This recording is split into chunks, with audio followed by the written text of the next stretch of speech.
الحمد لله رب العالمين له الحمد الحسن والثناء الجميل وأشهد أن لا إله إلا الله وحده لا شريك له يقول الحق وهو يهدي السبيل وأشهد أن سيدنا ونبينا محمد صلى الله عليه وعلى آله وأصحابه والتابعين لهم بإحسان إلى يوم الدين ما بعد.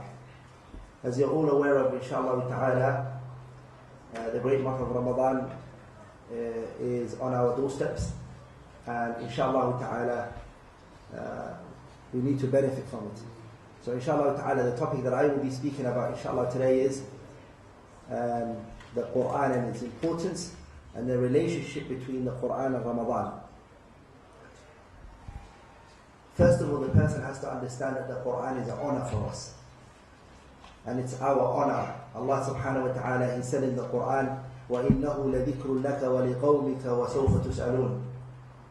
Muhammad, this Qur'an is an honor for you and your people, and you will be questioned about it.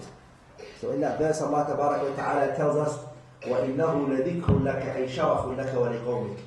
The Qur'an is an honor for you and your people. The word dhikr here means sharaf, honor. Also Allah tabarak wa ta'ala, He said in another ayah, لَقَدْ أَنزَلْنَا إِلَيْكُمْ كِتَابًا فِيهِ ذِكْرُكُمْ أَفَلَا تَعْقِلُونَ. We have sent down on you, Muhammad, a book, which in it is your honor. In this book, in it is your honor. Allah then says, أَفَلَا تَعْقِلُونَ. Do you not then take heed? Do you not then use your minds? Do you not comprehend what you have? The Qur'an is an honor, it's a sharaf for the true believer who understands the quality of what he has. And to show you how important and how great the Qur'an is, when Quraysh disbelieved in the Messenger sallallahu alayhi wa sallam, and they refused to take the Qur'an serious, Allah tabaraka wa ta'ala, He bear witness the status and the position and how important the Qur'an is. قال تعالى, Allah says, لكن الله, but Allah tabaraka wa ta'ala yashhad, Allah tabaraka wa ta'ala bears witness, بما أنزل إليك, that which He has sent on you, أنزله بعلمه, Allah has sent the Qur'an on you with His knowledge, والملائكة يشهدون, and the angels also bear witness to the status and the position of the Qur'an. وَكَفَى بِاللَّهِ شَهِيدًا. Allah is enough as a witness. So in this verse, what do we take? That Allah tabaraka wa ta'ala is a witness in the status and the power of this Qur'an, when Quraysh refused to take it serious. The Qur'an, brothers and sisters, it's a ni'mah, it's a blessing. Allah tabaraka wa ta'ala, He said in the Qur'an, وَكَذَلِكَ أَوْحَيْنَا إِلَيْكَ رُوحًا مِّنْ أَمْرِنَا مَا كُنْتَ تَدْرِي مَا الْكِتَابُ وَلَا الْإِيمَانُ وَلَكِنْ جَعَلْنَاهُ نُورًا نَهْدِي بِهِ مَنْ نَشَاءُ مِنْ عِبَادِنَا وَإِنَّكَ لَتَهْدِي إِلَى صِرَاطٍ مُسْتَقِيمٍ. Allah said to the Messenger sallallahu alayhi wa sallam, and like that we have sent on you a ruh, soul, min amrina, from our affairs. Ma kunta Muhammad, you were not one, tadri, one that knew the book. This Qur'an that we have sent on you, you didn't know it. Walal imanu, you didn't know the iman. Ya'ni tafasil al-iman, you did not know the details, matters pertaining to iman. Walakin, but, ja'alnahu, we had made this Qur'an nuran, a light. Nahdi bihi man nasha'u min ibadina. This Qur'an, we have made it a light. Due to it, we guide whoever we will from our servants. وَإِنَّكَ لَتَهْدِي Muhammad, you guide the people. Hidayatu ad-dalalatu wal-irshad. Muhammad, you guide to the path by showing the people the path, but to the straight path. So Allah is saying to the messenger, مَا كُنْتَ تَدْرِي مَا الْكِتَابُ وَلَا الْإِيمَانُ. You didn't know this Qur'an, I gave it to you. It's a blessing from me. So the Qur'an is a ni'mah. Allah mentions that it is for the Prophet. Also Allah tabaraka wa ta'ala, He said, وَمَا كُنْتَ تَرْجُو. Muhammad, you are not one that was wishing أَن يُلْقَى إِلَيْكَ الْكِتَابُ إِلَّا رَحْمَةً مِّن رَبِّكَ. You were not one who was wishing, who had any form of hope that this type of book would be placed on him. But Allah said, I did it. And I did it due to my mercy to you. فَلَا تَكُونَنَّ ظَهِيرًا لِلْكَافِرِينَ. Do not then become one who is a supporter of the disbelievers. قال تعالى, Allah then also said in another verse, showing us the blessing of the Qur'an. And I want you to all ponder in this verse, because in this verse Allah states that if he wished, he can take the Qur'an from you, Muhammad, and you will never have a blessing like this. And no one will ever be able to give you something like the Qur'an. قال تعالى وَلَئِن شِئْنَا, if we will, لَنَذْهَبَنَّ بِالَّذِي أَوْحَيْنَا إِلَيْكَ. If we willed, Muhammad, we would have taken from you that which we have sent to you as a revelation. ثُمَّ لَا تَجِدُ بِهِ عَلَيْنَا وَكِيلًا. And after that, you would never find anyone who would give you in return something like it, or who would stand in that position for you. Allah says, I have sent on it for you إِلَّا رَحْمَةً مِّن رَبِّكَ. Allah has sent the Qur'an on you except as a mercy from Him subhanahu wa ta'ala. إِنَّ فَضْلَهُ كَانَ عَلَيْكَ كَبِيرًا. Muhammad, the blessing of Allah on you is immense and is great. So I want you to all think, what we have right now as a book, and Allah subhanahu wa ta'ala has set down, you can all realize that this book is a rahmah, it's a nur, it's a hidayah, and it's a shifa, a cure. And those are all terms that have come regarding the Qur'an.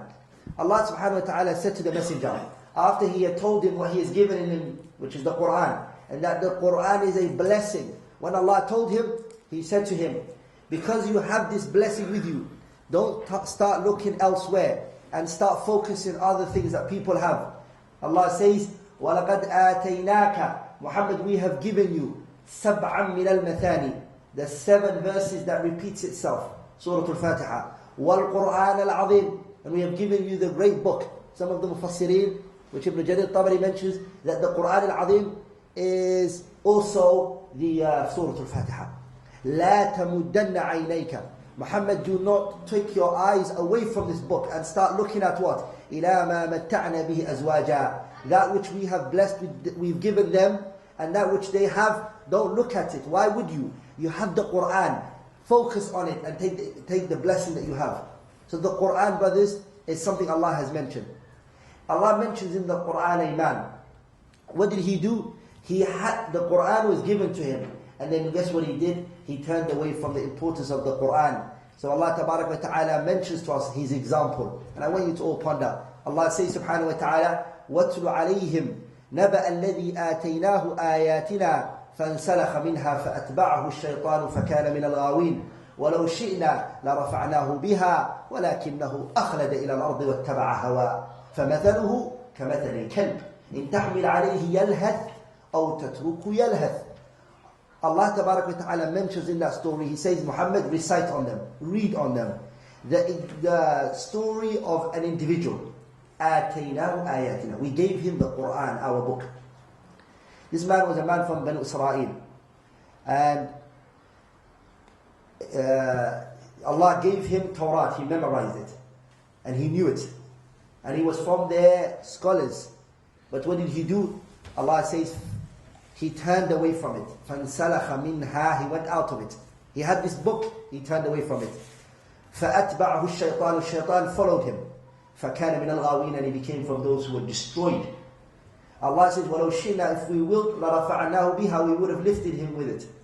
وَلَكِنَّهُ أَخْلَدَ إِلَى الْأَرْضِ, but he remained low. He chose something weak.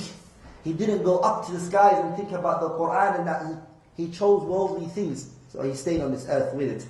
وَاتَّبَعَ هَوَاهُ, and he followed his desires.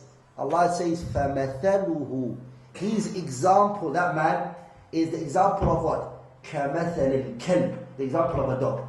إِن تَحْمِلْ عَلَيْهِ يَلْهَثْ, if you attack a dog, he what does he do? يَلْهَث is, he brings his tongue out and goes. So, if you run after and attack it. And if you leave it, أو تتركه يلهث, and if you leave him, the dog will still do the same. Both times it's like that. So the believer is not like that. When he has the Qur'an, he takes it serious and it changes his life. Allah also said in the Qur'an, فَخَلَفَ مِنْ بَعْدِهِمْ خَلْفٌ وَرِثُوا الْكِتَابَ, after them inherited those who came, after them came those who came. وَرِثُوا الْكِتَابَ, they inherited the book. يَأْخُذُونَ عَرَضَ هَذَا الْأَدْنَى, but what did they do? Instead of sticking to this book, they chose bribery. They started to take rishwa, bribery. عَرَضَ هَذَا الْأَدْنَى, Allah is referring to is bribery. وَيَقُولُونَ, and they were kept saying, سَيُغْفَرُ لَنَا, we will be forgiven. وَإِنْ يَأْتِهِمْ عَرَضٌ مِثْلُ يَأْخُذُهُ, they will take them. ألم يؤخذ عليهم ميثاق الكتاب أن لا يقولوا على الله إلا الحق ودرسوا ما فيه والدار الآخرة خير للذين يتقون. So this shows us when a people do not understand the blessing which they have, the book that has been given to them, that which Allah has bestowed upon them, if a people do not understand it, their examples, brothers, is not going to be a good example. So look at your hala, your situation, your hal, and how you are right now. Where do you stand towards the book of Allah Tabaraka wa Ta'ala? What is your relationship with it? How do you deal with it? Do you take it very serious? Naam. Abi Sa'id al-Khudri radiallahu ta'ala anhu, he said, I heard the Messenger sallallahu alayhi wa sallam say, ta'allamu al-Qur'an, learn the Qur'an. People listen to this statement. The Prophet said, ta'allamu al-Qur'an, learn the Qur'an. وَصَلُوا اللَّهَ بِهِ الْجَنَّةِ. And by learning the Qur'an, ask Allah Jannah for it. Learn the Qur'an and ask Allah Jannah by learning the Qur'an. قَبْلَ أَن يَتَعَلَّمَهُ قَوْمٌ. Before the Qur'an is learned by a people. يَسْأَلُونَ بِهِ الدُّنْيَا. Due to the Qur'an, they start asking for worldly gain. They learn the Qur'an, but instead of asking for Jannah with the Qur'an, they are asking worldly gain. They want to get dunya, they want to accumulate wealth and mal from this. فَإِنَّ الْقُرْآنَ. The Prophet said that the Qur'an يَتَعَلَّمُهُ ثَلَاثَةً. 2-3 people learn it. رَجُلٌ يُبَاهِي بِهِ. A person who wants to show off and show the people that he knows. And the second one is وَرَجُلٌ يَسْتَأْكِلُ بِهِ. A person who wants to eat wealth due to the Qur'an, he wants to make money out of it. It's a businessman. And the third one is وَرَجُلٌ يَقْرَأُهُ لِلَّهِ. And a person who reads the Qur'an for the sake of Allah. Al-Allama, Al-Imam Muhammad Nasr al-Marwazi, he narrated in Kitab Qiyam al-Layl, and Shaykh al-Albani authenticated it. I advise all of you, inshallah ta'ala, to go to the book At-Tibyanu fi Adabi Hamalat al-Quran by Imam al-Nawawi. Nawawi rahimahullah has a fasl in which he compiles, he speaks about this issue. And due to the short time that I have, I would have spoken about the issue of what is the ruling regarding charging people to teach the Qur'an, but that is a matter that we don't have time for right now. Brothers, Allah Tabaraka wa Ta'ala, when He spoke about the Qur'an and how He's elevated its status, He said Subhanahu wa Ta'ala, إِنَّ الَّذِينَ يَتْلُونَ كِتَابَ اللَّهِ. The people who read the Qur'an, وَأَقَامُوا الصَّلَاةِ, and they establish the prayer, وَأَنفَقُوا مِمَّا رَزَقْنَاهُمْ, وَأَنفَقُوا, and they give, min ma. The min in this ma is tab'idiyya. Damj happened between the two, the mim, saqtul noon, the noon dropped, so the mim entered one another. So it min ma, from some of the things which Allah gave them. They don't give out everything. Sirran wa alaniyan, they give it in private and they give it in public. Why do they do it? Yarjuna tijaratan lam tabur. They are those who hope for a trading with Allah in which they won't be bankrupt. The beginning was what? By reading إِنَّ الَّذِينَ يَتْلُونَ كِتَابَ اللَّهِ. They recite the Qur'an. وَأَقَامُوا الصَّلَاةِ. And they also what? Establish the prayer. And they also give from their wealth, that which they have, privately and publicly. Those three. Are you with me? Through those three actions that were mentioned, يَرْجُونَ تِجَارَةً لَن تَبُورَ. They hope and they want from it a trading, a business they are doing with Allah. But anybody who does a business with Allah, will he be bankrupt? The answer is la. Allah then says, لِيُوَفِّيَهُمْ أُجُورَهُمْ. To show you that Allah will not make them bankrupt, He says, لِيُوَفِّيَهُمْ أُجُورَهُمْ. All of the rewards in which they have done by reciting the Qur'an and making their tongue not dry from the remembrance of Allah, and establishing the prayer, and giving from that which they have. Allah says, Allah will reward them for their ajr. وَيَزِيدُهُمْ. And Allah subhanahu wa ta'ala, He's very merciful. He will increase for them more than what they have done. وَيَزِيدُهُمْ مِنْ فَضْلِهِ, from His own virtue. إِنَّهُ غَفُورٌ شَكُورٌ. Allah is one who forgives subhanahu wa ta'ala and has gratitude. Allah also said about the righteous people, who the Qur'an has changed their lives. نَسْأَلُ اللَّهَ رَبَّ الْعَرْشِ الْعَظِيمِ أَن يَجْعَلَنَا مِنْهُمْ. We ask Allah that He makes us from them. He said in Surah Maryam, Allah says, إِذَا تُتْلَى عَلَيْهِمْ آيَاتُ الرَّحْمَنِ خَرُّوا سُجَّدًا وَبُكِيًّا. The righteous people, the Qur'an has become everything for them, their lives. They've lived by the Qur'an, by its commands. They've recited it whenever they have their time, and that slot is for the Qur'an, they will. Allah says when they read it, what happens? They fall into prostration and they cry. Also Allah Tabaraka wa Ta'ala, He said, إِنَّمَا يُؤْمِنُ بِآيَاتِنَا. Allah says those who believe in our verses. I want you to all ponder, because there are verses other than that Allah mentions. Allah says, إِنَّمَا يُؤْمِنُ بِآيَاتِنَا, the ones who believe in our verse. And I know, inshallah ta'ala, the majority of you guys are aware of what is being used in this year right now. All of you are aware of the word إِنَّمَا. إِنَّمَا مِنْ أَدَوَاتِ الْحَصْرِ. Adawat al-hasr, what does it mean? Or what does hasr mean? It means al-ithbatu lil-madhkur wa nafyu amma ada. It means to affirm something for a particular individual or for a particular group of people and to negate it from everyone else. For example, if I say, nobody is allowed to leave except Muhammad. I've negated everybody else from something and I've only allowed it for who? For Muhammad. Muhammad here has hasr. The ruling has only been given to him, which is the permission. Allah is saying here that the only people who believe in the verse of Allah are who? الَّذِينَ إِذَا ذُكِّرُوا بِهَا. When Allah's verses are mentioned, خَرُّوا سُجَّدًا وَسَبَّحُوا بِحَمْدِ رَبِّهِمْ وَهُمْ لَا يَسْتَكْبِرُونَ. They are those who fall into prostration. They are those who exalt Allah. They are those who show praise towards it. And they are also those who are what? وَهُمْ لَا يَسْتَكْبِرُونَ. They are not arrogant when they hear the Qur'an. One of the a point that you have to underline, Shaykh al-Islam ibn Taymiyyah rahimahullah mentioned in his kitab Minhaj al-Sunnah al-Nabawiyyah when he was refuting the Rawafid. Ibn Taymiyyah rahimahullah mentioned that verse and he used it في معرض الرد على الروافض. He was refuting the Rafidah, which is what? When the Qur'an is mentioned, alamat of the people of Iman is what? When somebody tells you Allah said this, you do not find in yourself arrogance towards what Allah has just passed.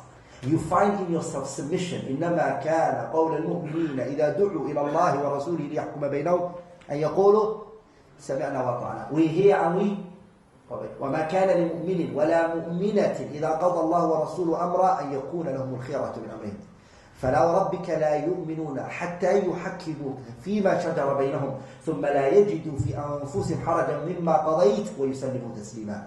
In them they find submission. There's no form of enmity. ومن الناس من يعجبك قوله في الحياة الدنيا ويشهد الله على ما في قلبه وهو ألد الخصام وإذا تولى سعى في الأرض ليفسد فيها ويهلك الحرث والنسل والله لا يحب الفساد وإذا قيل له اتق الله أخذته العزة بالإثم فحسبه جهنم ولبئس المهاد. Some people when you say to them fear Allah, أخذته العزة, arrogance, how pride comes into them. Me? Do you know me? The believers are like that. When he's reminded of Allah, it doesn't make him arrogant. Allah Tabarak wa Ta'ala mentioned in other verses that issue. Brothers, how were the Salaf? Nas'alullah, Rabb al-Arsh al-Azim. I always ask Allah, and we should all always ask Allah, that Allah makes us these Salaf, Ridwanullahi alayhi jama'in, abarra hadhihi ummati quluba, the people who had the most obedient heart, the people who Allah Tabarak wa Ta'ala was pleased with, the companions. And Imam al-Bukhari, he narrated in his Sahih, when the Prophet ﷺ, آخر لحظات حياته, when the Prophet was about to die, his last moments before he passed out, before he died, he ordered Aisha radiallahu ta'ala anha to go and to tell her father to lead the people. He said to her, Aisha, order Abu Bakr, فَلْيُصَلِّي بِالنَّاسِ, let him lead the people. Then she replied to the messenger and said, to the messenger alayhi salatu wasalam, she said, Abu Bakr is a rajulun la yamliku aynayh. He's an individual who cannot withhold his eyes. He's a person, when he reads the Qur'an, he can't hold himself together. He will get very emotional. He's a rajulun, he's an individual who's very emotional. I want you to all think and ponder. Abu Bakr radiallahu ta'ala anhu is the best man after the Messenger sallallahu alayhi wa sallam. Rather, after all the prophets, Abu Bakr radiallahu ta'ala anhu comes. Because the Ummah Muhammad sallallahu alayhi wa sallam, the companions are the best followers of any companion, any prophets. The companions of Muhammad sallallahu alayhi wa sallam, they are the best followers of any prophet. The Hawariyin that were with Isa alayhi salam are Ashabat Rasulillah are better than them. And the best amongst the companions are who? Abu Bakr radiallahu ta'ala anhu. How was his situation with the Qur'an? Then how could you then not find that in yourself? Umar radiallahu ta'ala anhu. And remember, a lot of us when we read Umar ibn Khattab radiallahu ta'ala anhu, we see him as a very strong, tough man upon the haqq. So his character was very strong. But look at how he was towards the Qur'an. Umar radiallahu ta'ala anhu yamurru bil ayah. He would come across a verse, min wirdihi, from his daily recitation. He had a portion of the Qur'an, Umar, that he would read, even at his khilafah. At a time when he was conquering the Muslim land, opening lands for the Muslims, it didn't stop him from reciting the Qur'an. He had his wird, his daily recitation. Radiallahu ta'ala anhu. what would he do? He would come across a verse. So what would happen? He would stand over that verse and take ibar and lessons and understanding and comprehend it. فَيَبْكِي, he would cry حَتَّى يَسْقُطْ, until he fell on the ground. He would fall on the ground from the what? From the pondering and the analyzing of the verse. Umar radiallahu ta'ala anhu would fall on the ground. ثُمَّ يَلْزِمُ بَيْتَهُ, and he would stay and remain in his house حَتَّى يُعَادَ, until he is visited. يَحْسَبُونَهُ مَرِيضًا, people would assume he was ill. They would think he was sick. They would come and visit him. Radiallahu ta'ala anhu. Ibn Abi Mulaika, who said, I met, Ibn Abi Mulaika, he said, I met 30 companions of the Messenger sallallahu alayhi wasallam. And he informed us that he also befriended and he became a companion, one who was always with who? Abdullah ibn Abbas. He said, Sahibtu ibn Abbas. He said, I accompanied Abdullah ibn Abbas. من مكة إلى المدينة, from Mecca to Medina. Me and him were together. فكان يصلي ركعتين. Ibn Abbas would pray 2 units of voluntary prayers. فإذا نزل قام شطر الليل. If the night came down, he would salawatullah radiallahu ta'ala anhu, he would pray half of the night. ويرتل القرآن. Half of the night he would spend reciting, praying, and he would recite Qur'an. حرفا حرفا, letter after letter. ويكثر في ذلك النشيج والنحيب. He's crying, he's would be so high, it would increase. And Ubadah ibn Hamza, Ubad ibn Hamza radiallahu ta'ala anhu, the tabi'i, he said, دخلت على أسماء, I entered upon Asma bint Abi Bakr. I entered onto her, وهي تقرأ, and she was reciting the verse, فمن الله علينا. The people of Jannah are going to say the day of judgment when they enter Jannah, فمن الله علينا, Allah has blessed us. ووقانا, and He has saved us. He has saved us from what? عذاب السموم, the severe punishment of the hellfire. He said, I saw Asma reciting this verse. فوقفت عليها, I stood over her. فجعلت تستعيذ وتدعو. He said, I stood to listen to what she's doing. The verse, while she was reading it, she would seek refuge in Allah and she would beg Allah tabaraka wa ta'ala. He said, فذهبت إلى السوق. I went to the shop, or the market. He did his daily business. He said, فقضيت حاجتي ثم رجعت وهي فيها, and she was still in her prayer. بعد تستعيذ وتدعو, she was making dua. إخواني, Imam al-Shafi'i rahimahullah, Al-Husayn al-Karabisi, who some of the Salaf, they criticized, he said, but me too, I remained مع الشافعي ليلة. He said, I remained with Imam al-Shafi'i one night. فكان يصلي, he would pray, نحو ثلث الليل, he would pray 1/3 of the night. فما رأيت يزيد, I did not see him increase على 50 آية, more than 50 verses. فإذا أكثر في 100, if he went on and he would go, he would say 100. And Muhammad ibn Idris al-Shafi'i, he would pray with 50 verses. And guess what he would do? He would go, if he went far, he would go 100 verses. But the 100 verses were like what? كان لا يمر, he would never go by آية رحمة, a verse that talked about mercy, except he would ask. And he never came across a verse that would talk about the punishment and destruction, except he would seek refuge in it, from it. And he said, وَكَأَنَّمَا جُمِعَ لَهُ, it was as though it was compiled or it was combined for him, الرَّجَاء وَالرَّغْبَ جَمِيعًا. Both of them are present in him, fear and hope. Ibn al-Qayyim rahimahullah ta'ala, he said, هَذِهِ عَادَةُ السَّلَفِ, this was the custom, this was the way, this was the daydana, this was the method of the Salaf, the pious predecessors. One of them would repeat an ayah at sometimes to the morning. Salatul Fajr would enter and he would still be reciting one verse, and then he would pray Salatul Fajr. Shaykh al-Islam ibn Taymiyyah, he also said the same. Ikhwani, the Messenger sallallahu alayhi wa sallam was sitting one day and he looked at the sky. According to the hadith of Auf ibn Malik, he said, أن رسول الله صلى الله عليه وسلم نظر إلى السماء يوما. The Messenger looked at the sky one day and then he said to his companions, هذا أوان يرفع العلم. Now it's the time when knowledge is going to be uplifted. فقال رجل من الأنصار, a man from the people of Ansar, his name was called Labid ibn Ziyad. He said to the Messenger, Ya Rasulullah, أيرفع العلم, will knowledge be lifted? وقد أثبت, and knowledge has foundated itself. ووعته القلوب, and our hearts have comprehended it. How is it going to be? How? In another riwayah, Tabarani narrated that he said, وعلمنا وأحفظنا أولادنا. We have made our children to memorize it, and our children have made their children to memorize the Qur'an. So how can knowledge be lifted? Then the messenger said to him, ثَكِلَتْكَ أُمُّكَ يَا زِيَادْ. May your mother lose you, Ziyad. Labid ibn Ziyad, may your mother lose you. This is not, in English that's what it means. That's what it means. But it's not a curse. It was a word the Arabs used, and that's how they used to say it. It didn't have the connotation that comes with it now. If I said it looks serious, But somebody said to you right now, may your mother lose you, what would you do? You'd be upset, right? You'd punch him? So what did he say? He said, sallallahu alayhi wa sallam, إِنِّي كُنْتُ لَا أَحْسَبُكَ. I used to believe that you are what? مِنْ أَفْقَهِ أَهْلِ الْمَدِينَةِ. Labid ibn Ziyad, I used to think that you were from the fuqaha of the people of Medina, from the fuqaha of Medina. That's what I thought you were. Meaning I thought your comprehension was high. Then the messenger said to him, alayhi salatu wasalam, how did the Jews go misguided? How did the Nasara go misguided? Wasn't their book with them? Did they not have their books? Did they not have their books? Was it not present with them? Yes, it did. وَلِذَلِكَ, the narrator who narrated the athar from Auf ibn Malik, he said, فَلَقِيتُ شَدَّادِ ibn Aus, I met another companion. فَحَدَّثْتُهُ, I informed him of the hadith of Auf ibn Malik, this hadith. I told him of this hadith that Auf ibn Malik said.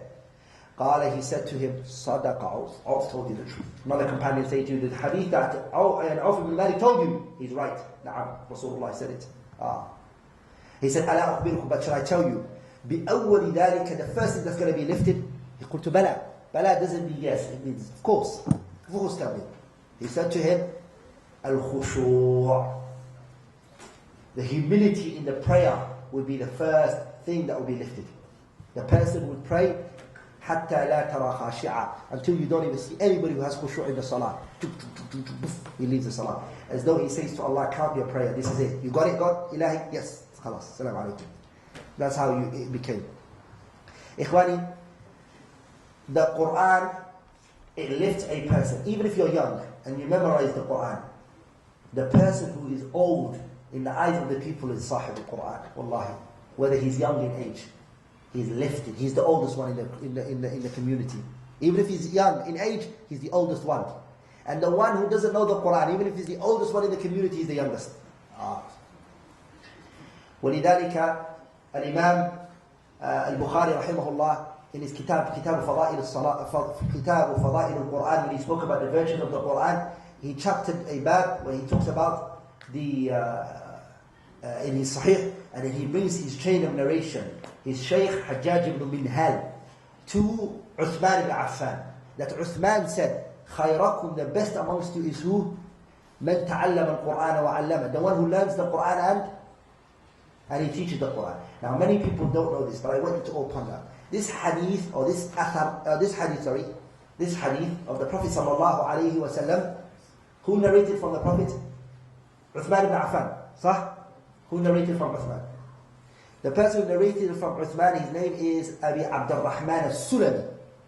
Abi Abdurrahman al-Sulami. That's his kunya. His name was what? Abdullah ibn Habib. Abdullah ibn Habib. That was his name. He sat in Kufa 60 years. Abdullah ibn Habib sat in Kufa for 60 years. He never moved from a sit in which he used to have in Kufa. 60 years. Pay attention. For 60 years he was sitting in the sit. And he was teaching what?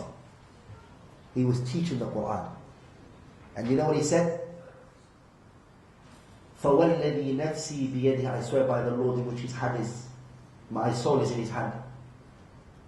مَا أَجْلَسَنِي فِي مَجْلِسِي هَذَا, nothing has made me sit in my sit which I'm sitting here, except the hadith I heard of from Uthman ibn Affan, which he said that the Prophet said that the best amongst you is the one who learns the Qur'an and then teaches the Qur'an. Abdullah ibn Habib, pay attention. Guess who he taught the Qur'an? He taught Hassan and Hussein. Who is Hassan and Hussein? Hassan and Hussein were the grandchildren of the Messenger sallallahu alayhi wa sallam. Sahih? They were the children of Ali ibn Abi Talib. Hassan and Hussein were the two companions. Were they companions, Hassan and Hussein? Yes. Abdullah ibn Habib wasn't a companion. He was a tabi'i. The Qur'an, Asim, the other Qur'an, their recitation, majority of them, their qira'at, the ijazah that's given in the Qur'an, they go to Abi Abdurrahman al-Sulami, Abdullah ibn Habib. Min Qurra'i Ahl Kufa. This shows you, brothers, that the Qur'an lifts a person. And the Prophet ﷺ said in a hadith, narrated by Umar ibn Khattab, the hadith is in Sahih al-Bukhari and Muslim, that the Messenger said, لا حسد إلا فتنتين. There is nothing you can be jealous of except a person who has one of two. رجل آتاه الله القرآن, a person Allah gave him the Qur'an. فيقوم به, فهو يقوم به آناء الليل وآناء النهار. The daytime and the nighttime, he's spending his time with the Qur'an. He is a person who is connected to the Qur'an. The bond between him and the Qur'an are amazing. And the second one is وَرَجُّلٌ آتَاهُ اللَّهُ مَالًا, a person Allah gave him wealth. فَهُوَ يُنْفِقُ آنَاءَ اللَّيْلِ وَآنَاءَ النَّهَارِ. He destroys this wealth in what? In giving it. Daytime and nighttime he's given. That's a person you should have jealousy of. And say, Ya Rabb, don't take it away from him. Let him have it. Increase him in it. But Ya Rabbi, give me it as well. That's something you can have it. Nothing else should a person be like that towards. Also, brothers, the honoring of the people of Qur'an is honoring Allah. And Allah Ta'ala mentions in the Qur'an, ذَلِكَ وَمَنْ يُعَظِّمْ شَعَائِرَ اللَّهِ فَإِنَّهَا مِنْ تَقْوَى الْقُلُوبِ. From the honoring, the things that are the symbols of Islam in which you need to honor, the sha'air, which are the symbols of Islam in which a person needs to honor, yu'azzim, he has to honor, is the Qur'an. And the people who carry the Qur'an. If you honor that, فَإِنَّهَا مِنْ تَقْوَى الْقُلُوبِ. This is a taqwa in your heart, piety. وَلِذَلِكَ it brings me to the hadith Abu Dawud narrated from his Shaykh Ishaq ibn Ibrahim as-Sawwaf. Ishaq ibn Ibrahim Ishaq ibn Rahuya isn't the one he narrated from, Abu Dawud. وَلَعَلَّهُ لَمْ يَلْتَقِي بِهِ. I don't think he met him. Ishaq ibn Ibrahim as-Sawwaf, from his chain Abu Dawud, he brought it to Abi Musa al-Ash'ari. The Abi Musa al-Ash'ari said, إِنَّ مِنْ إِجْلَالِ اللَّهِ, honoring Allah. Does one want to honor Allah? Do you want to show respect to Allah? إِنَّ مِنْ إِجْلَالِ اللَّهِ, from the ways to honor Allah is what? إِجْلَاء إِكْرَامُ ذِي الشَّيْبَةِ الْمُسْلِمِ.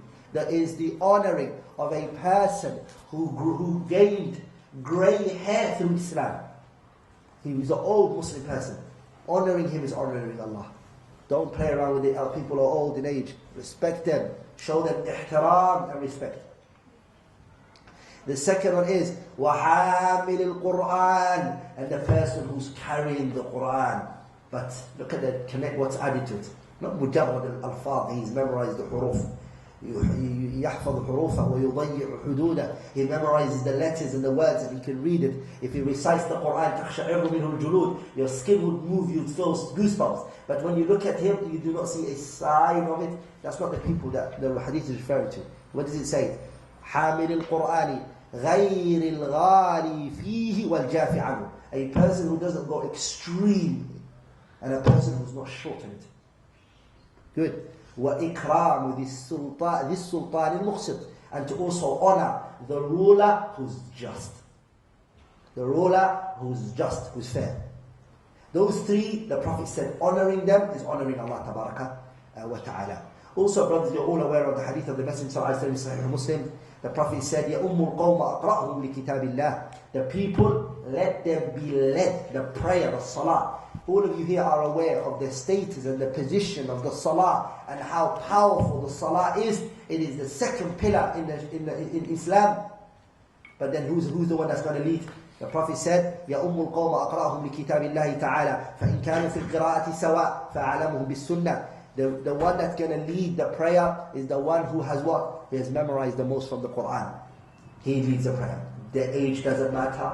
If he looks good doesn't matter. If he's wearing a hat doesn't matter. If he's scrubby and doesn't look good doesn't matter. The one who leads the prayer is the one who's memorized it, or who knows the most from the Qur'an. فَإِنْ كَانُوا فِي الْقِرَاءَةِ سَوَاء. But if the people are the same in the Qur'an, فَأَعْلَمُهُمْ بِالسُّنَّةِ. The one who knows the most of the Sunnah, the ahadith and the traditions of the Prophet. فَإِنْ كَانُوا فِي السُّنَّةِ. If they are فِي السُّنَّةِ سَوَاء, they are both the same in the Qur'an and the Sunnah, they both know the same. فَأَقْدَمُهُمْ هِجْرًا. The one who migrated Or in another riwayah it says, فَأَقْدَمُهُمْ لِلْإِسْلَامِ, the one who entered Islam first. Or another riwayah it says, فَأَقْدَمُهُمْ سِنًّا, فَأَكْبَرُهُمْ سِنًّا, the one who's the oldest in age. This shows you, brothers, that the person who knows the Qur'an. I'm going to finally conclude bi'idhnillah al-kareem, because I like to speak very long. So inshallah ta'ala, the speech is good. مَا قَلَّ وَدَقْ, that which is small, but inshallah gets to the point. And Al-Imam al-Tabarani rahimahullah, he narrated that Umar ibn al-Khattab radiyallahu ta'ala anhu, he placed a man in Mecca as a governor. He made him a governor. His name was the man, he made him a leader in Mecca, was Wathila, Amr ibn Wathila.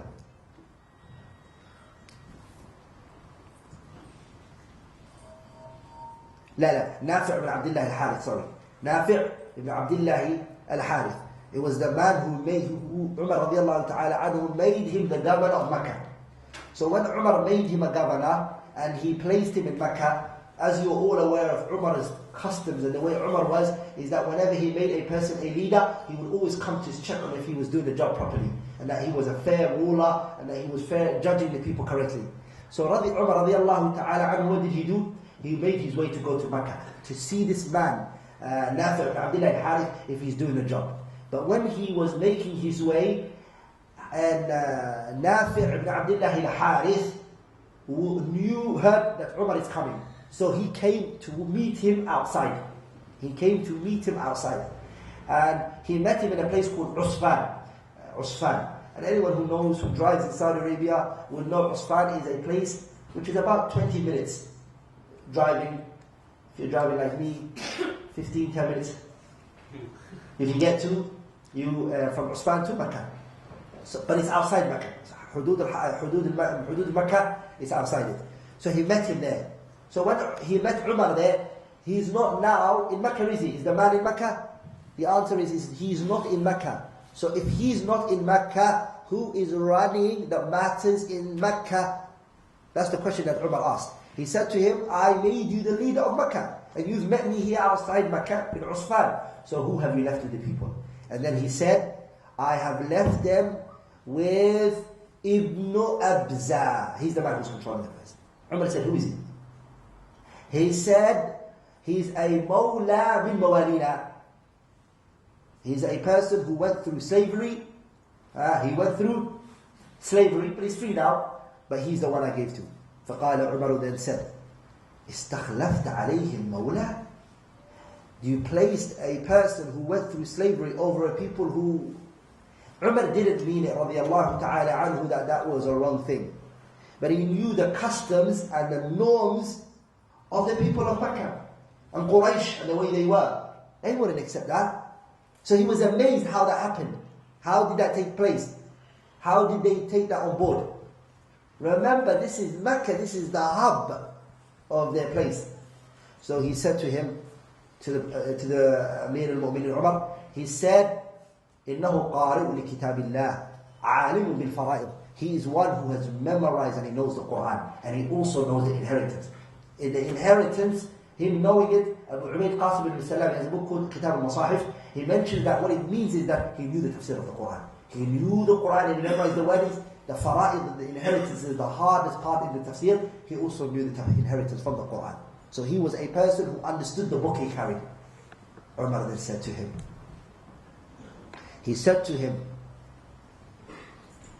أَمَا إِذْ قُلْتَ, as for if you have said this right now, فَإِنِّي سَمِعْتُ رَسُولَ اللَّهِ صَلَى اللَّهِ عَلَيْهِ وسلم. I heard the messenger say, إِنَّ اللَّهَ يَرْفَعُ بِهَذَا الْقُرْآنِ أَقْوَامًا. I heard the messenger say that Allah lifts this Qur'an a people. وَيَضَعُ بِهِ آخَرِينَ. And another people are put down on the ground. They have no weight anymore. So who are lifted? Who's taken up? A person is lifted because of the Qur'an. A person goes down because of how he dealt and how he was towards the Qur'an. That is what I could compile and I could bring together to benefit you all. Brothers, inshallah ta'ala, please benefit from this chance of Ramadan. Be those who go back to the Book of Allah, ilman wa amalan wa i'tiqadan, in terms of knowledge, in terms of implementation, in terms of believing every single thing that is in it with an unwavering conviction.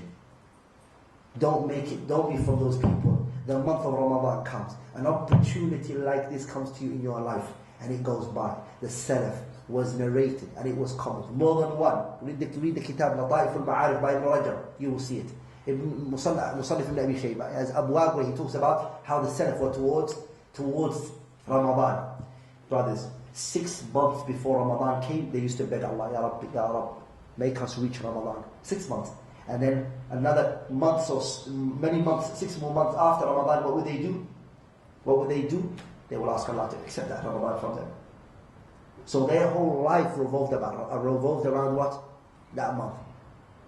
So one should not see an opportunity like this go by. And I want to also remind you all, for the rest of your life, are you always going to be praying behind people? Don't you ever want to be a person who learns the Qur'an?